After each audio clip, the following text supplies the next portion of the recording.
Welcome to SS news. నేను మీ శోభ.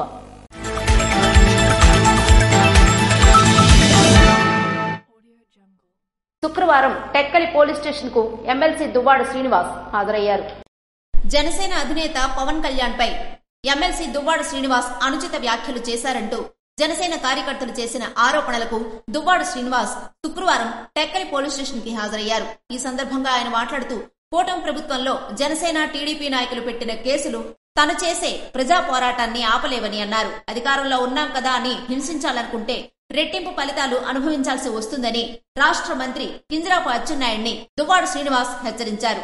అధికారం అనేది తాత్కాలికమని, మళ్లీ వైసీపీ అధికారంలోకి వస్తుందని, కూటమి ప్రభుత్వం తగిన మూల్యం చెల్లించాల్సి వస్తుందని హెచ్చరించారు. ఇది కక్ష సాధింపు చర్యల కోసం ఇలా 2 ఏళ్ల క్రితం జరిగినటువంటి ఒక ఆరోపణ, నేను ఇచ్చినటువంటి స్టేట్మెంట్, ఆ స్టేట్మెంట్ కి ఇప్పుడు కేసు కట్టడం. నేను లా చేశాను, లా స్టూడెంట్. ఇలా 2 ఏళ్ల తర్వాత కూడా, 2 ఏళ్ల ఒక రోజు ఎక్స్ట్రా అయింది, 2 ఏళ్ల ఒక రోజు తర్వాత కూడా FIR వేయొచ్చా? మరి ఎప్పుడైనా దానిపైన ఇదే నేను చేసినటువంటి స్టేట్మెంట్ పైన ఇదివరకు కంప్లైంట్స్ ఉన్నాయా? లేవే. మరి ఇప్పుడు ఎవరో కంప్లైంట్ ఇస్తే మీరు FIR వేయడం ఏంటి? ఒకవేళ కంప్లైంట్ ఇచ్చే వ్యక్తి ఎవరు? పవన్ కళ్యాణ్. నేను పవన్ కళ్యాణ్కి దూషించానని కదా కంప్లైంట్. మరి పవన్ కళ్యాణ్ కంప్లైంట్ ఇవ్వలేదే. మరి ఎవరో కిరణ్ కుమార్ అంట. ఆ కిరణ్ కి కంప్లైంట్ కి సంబంధం ఏంటి? అసలు నాకు కిరణ్ కి సంబంధం ఏంటి? చట్టం ఎడిపోతుంది ఏంటి కేసులు? అంటే సాక్షాత్తు ఒక ఎమ్మెల్సీగా ఉన్న నన్ను, ప్రజాప్రతినిధిగా ఉన్న నన్ను వైఎస్ఆర్ కాంగ్రెస్ పార్టీకి చెందినటువంటి వ్యక్తులు అని నన్ను తెచ్చి స్టేషన్ లో పెడితే, నన్ను తెచ్చి నా పైన కేసులు కడితే నేను భయపడిపోతాను. తద్వారా క్యాడర్ అంతా కూడా వైఎస్ఆర్ కాంగ్రెస్ పార్టీ నాయకులు, కార్యకర్తలందరూ చెల్లా చెదరైపోతారు, భయపడిపోతారు. ఇలా భయపెట్టి వీళ్ళని జైళ్లు, కేసులు పెట్టించి హింసిస్తే ఆ పార్టీ దెబ్బతింటుంది అని అనుకుంటున్నారేమో.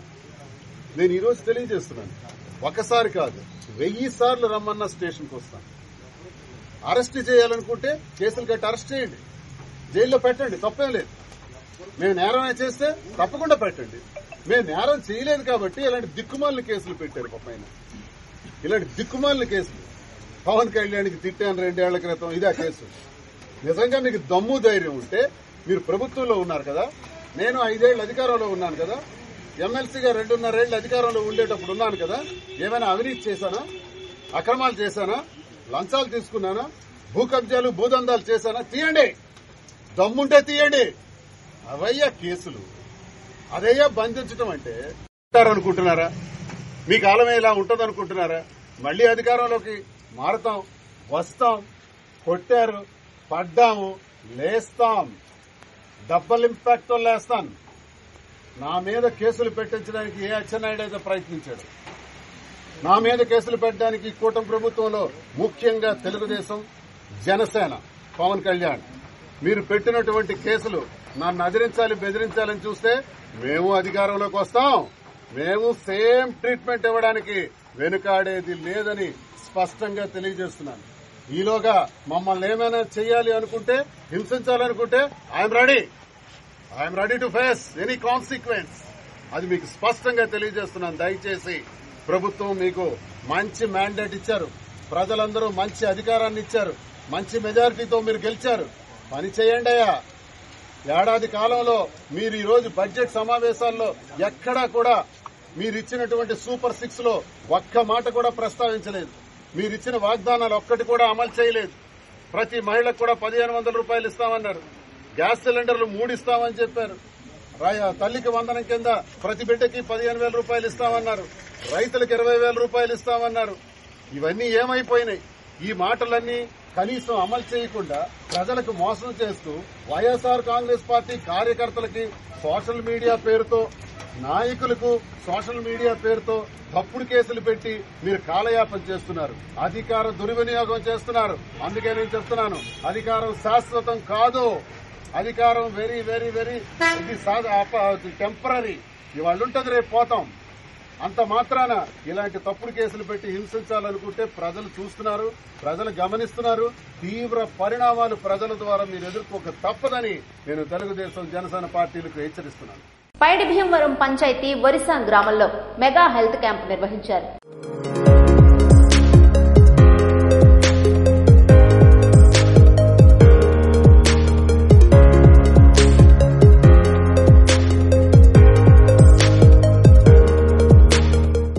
రణస్థలం మండలం పైడిభీమవరం పంచాయతీ వరిసాం గ్రామంలో శ్రీకాకుళం క్రిమ్స్ హాస్పిటల్ వారి సౌజన్యంతో మెగా హెల్త్ క్యాంపు నిర్వహించారు. కార్యక్రమంలో పైడిభీమవరం సర్పంచ్ ప్రతినిధి మాట్లాడుతూ ఇటువంటి హెల్త్ క్యాంపులు పెట్టడం వల్ల చాలా ఆనందంగా ఉందని కిమ్స్ డాక్టర్లకు కృతజ్ఞతలు తెలిపారు. ఇలాంటి క్యాంపులు పెట్టడం వల్ల పేదవాళ్లు ప్రైవేట్ హాస్పిటల్ కి వెళ్లలేని పరిస్థితిలో ఉన్నవారు కూడా ఈ హెల్త్ క్యాంపుల వల్ల సరైన వైద్యాన్ని పొందగలుగుతున్నారని అన్నారు. కార్యక్రమంలో సర్పంచ్ రౌత్ శ్రీను కిమ్స్ డాక్టర్లకు కృతజ్ఞతలు తెలిపారు. కార్యక్రమంలో రామిరెడ్డి, రమేష్, కూటమి నాయకులు పాల్గొన్నారు.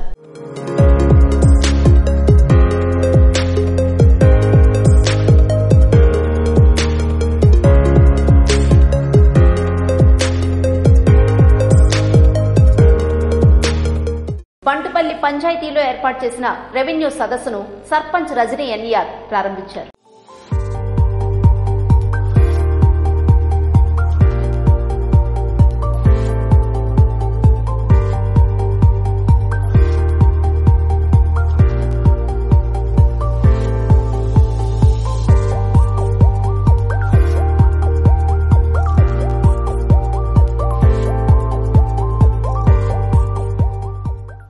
గత ప్రభుత్వం రీసర్వే తప్పులను ఎన్డీఏ ప్రభుత్వం సరిచేస్తుందని బంటుపల్లిలో ఏర్పాటు చేసిన రెవెన్యూ సదస్సులో సర్పంచ్ రజనీ ఎన్ఈఆర్ పేర్కొన్నారు.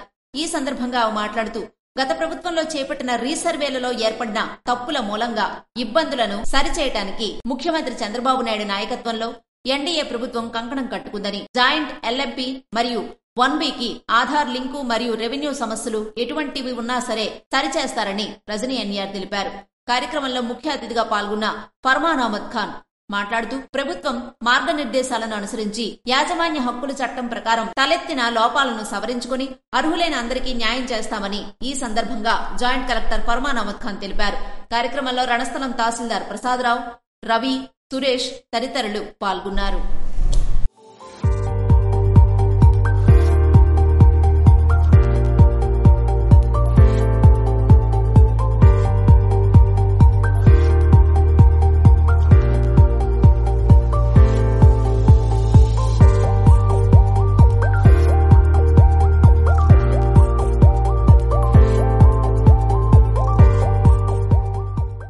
జలమూరు మండల సాధారణ సర్వసభ్య సమావేశంలో శాసనసభ్యులు బగ్గు రమణమూర్తి పాల్గొన్నారు.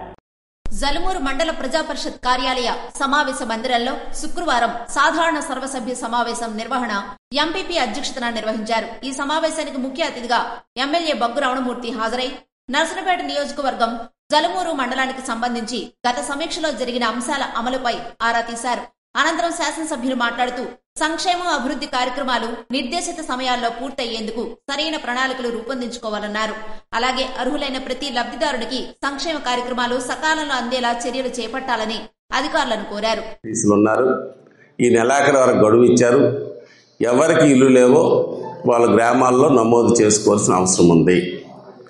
వాళ్ళకి ఇల్లు స్థలం ఉంటే ఇల్లు స్థలం ఉన్నట్టు, లేదు స్థలం కలిపి లేకపోతే స్థలం లేదని నమోదు చేసుకుంటే ప్రయారిటీ బేస్లో మరి మనకు ఉండే కోటాలో మరి 4 సంవత్సరాల్లో ప్రతి ఒక్కరికి ఆంధ్రప్రదేశ్లో ఇల్లు లేదు అనుకుంటే ఇల్లు కట్టే ప్రోగ్రాం సెంట్రల్ అండ్ స్టేట్, రాష్ట్రం అలాగే సెంట్రల్ గవర్నమెంట్ కలిపి ఇల్లు నిర్మించే కార్యక్రమం అనుకుంటుంది. కాబట్టి చాలామంది తెలియక ఇదేదో తెలుగుదేశం వాళ్ళు ప్రోగ్రాము, తెలుగుదేశం వాళ్ళు చెప్తే ఇల్లు వస్తుంది, లేకపోతే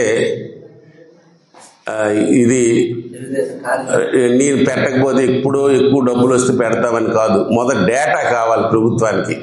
ఎంతమందికి ఇల్లు లేవు, ఎంతమంది అర్హులు ఉన్నారని నమోదు చేయిస్తే ప్రయారిటీ బేస్డ్ అంటే మనకు ఉండే ఇల్లుని బట్టి ప్రయారిటీ ఇస్తూ 3-4 సంవత్సరాల్లో ఇల్లు కట్టే కార్యక్రమం 100% జరుగుతాయి. కాబట్టి దయచేసి మీ గ్రామాల్లో ఇల్లు లేని వాళ్ళు ఎవరైతే ఉన్నారో, అర్హులు ఉన్నారో వాళ్ళకి నమోదు చేసుకోమని మీరు చెప్పవలసిందిగా ఈ సందర్భంగా తెలియజేస్తూ ఈ సమావేశంలో ఎంపీపీ, తహసీల్దార్, ఎంపీడీఓ తదితరులు పాల్గొన్నారు. ఉపాధి హామీ పనులను సత్వరమే పూర్తి చేయాలని జిల్లా కలెక్టర్ స్వప్నిల్ దినకర్ గుత్తేదారులకు ఆదేశించారు. శుక్రవారం కలెక్టర్ కార్యాలయ సమావేశ మందిరంలో పంచాయతీరాజ్ ఇంజనీర్లు, గుత్తేదారులతో జిల్లా కలెక్టర్ స్వప్నిల్ దినకర్ ఉపాధి హామీ పనులపై సమీక్షించారు. ఈ సందర్భంగా ఆయన మాట్లాడుతూ ఇప్పటి వరకు ఉపాధి హామీపై మంజూరు చేసిన పనుల్లో అలసత్వం లేకుండా సత్వరమే పూర్తి చేయాలన్నారు. చేసిన పనులకు బిల్లులు అప్లోడ్ చేయాలని చెప్పారు. బీటీ, సీసీ రోడ్లు తదితర పనులు వర్షాలు తగ్గిన వెంటనే పూర్తి చేసి నివేదిక సమర్పించాలన్నారు. ప్రతి వారానికి పనుల పురోగతిలో తేడా ఉండాలని తెలిపారు. పనుల పురోగతిపై వారం వారం సమీక్షిస్తానని తెలిపారు. పనులు పూర్తి చేసేస్తే మరిన్ని పనులు మంజూరు చేస్తామని పేర్కొన్నారు. సమస్యలు ఉంటే చెప్పాలన్నారు. సమావేశంలో ఈఈలు ఎస్ రామకృష్ణ, సూర్యప్రకాష్ తదితరులు పాల్గొన్నారు.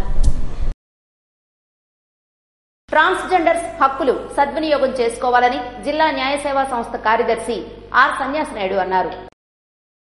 సమాజంలో అన్ని వర్గాల వారితో సమానంగా ట్రాన్స్జెండర్స్ కు హక్కులు ఉన్నాయని వాటిని సద్వినియోగం చేసుకోవాలని శ్రీకాకుళం జిల్లా న్యాయ సేవాధికారి సంస్థ కార్యదర్శి సీనియర్ సివిల్ జడ్జి ఆర్ సన్యాసి నాయుడు అన్నారు. మీ సమస్యలు మీరే పరిష్కరించుకోవాలని, ఇందుకు అనుగుణంగా చైతన్యవంతులు కావాలని పిలుపునిచ్చారు. శుక్రవారం శ్రీకాకుళం జిల్లా న్యాయస్థానం ఆవరణలో ఉన్న న్యాయ సేవాధికార సంస్థ కార్యాలయంలో ట్రాన్స్జెండర్స్ తో సమావేశం నిర్వహించారు. ఈ సందర్భంగా ఆయన మాట్లాడుతూ అనేక మంది ట్రాన్స్జెండర్స్ సొంత ఇళ్లు సౌకర్యం కల్పించాలని కోరుతున్నారు. మీకోసం గృహ నిర్మాణ శాఖకు కలెక్టర్ కు రికమెండ్ చేస్తానని హామీ ఇచ్చారు. ఒక రేషన్ కార్డుకి ఒక ఇళ్లు మాత్రమే మంజూరు చేస్తారని, రెండవ ఇళ్లు కావాలంటే మీరు ప్రత్యేకంగా కార్డు తీసుకోవాలన్నారు. పింఛన్ రాని వారు తమ దగ్గరకు వస్తే దరఖాస్తు చేస్తామని అన్నారు. సమావేశాలకు తూచా తప్పకుండా హాజరవ్వాలని, చట్టం నిర్దేశించిన మేరకు అన్ని రకాల పథకాలు ట్రాన్స్జెండర్స్ కు అందించేందుకు చర్యలు తీసుకుంటామని సీనియర్ సివిల్ జడ్జి హామీ ఇచ్చారు. చదువుకున్న వారికి ఎవరు ఉద్యోగం కావాలంటే పేపర్ ప్రజెంట్ చేసినా ముఖ్యమని అన్నారు. ట్రాన్స్జెండర్స్ లో అవగాహన పెంపొందించాలని, డిఎల్ఎస్పీ తరఫున ట్రాన్స్జెండర్స్ కోసం మేమున్నామని, ట్రాన్స్జెండర్స్ ప్రతి ఒక్కరికి ఐడి కార్డ్స్ ఉండాలన్నారు. ఈ కార్యక్రమంలో welfare of different abled assistant director Kavitha, district employment officer Sudha, district skill development officer Sai Kumar తదితరులు పాల్గొన్నారు. ఇవి ఇలాంటి వార్తలు. మరిన్ని వార్తలతో మళ్ళీ కలుద్దాం. చూస్తూనే ఉండండి ఎస్ఎస్ న్యూస్.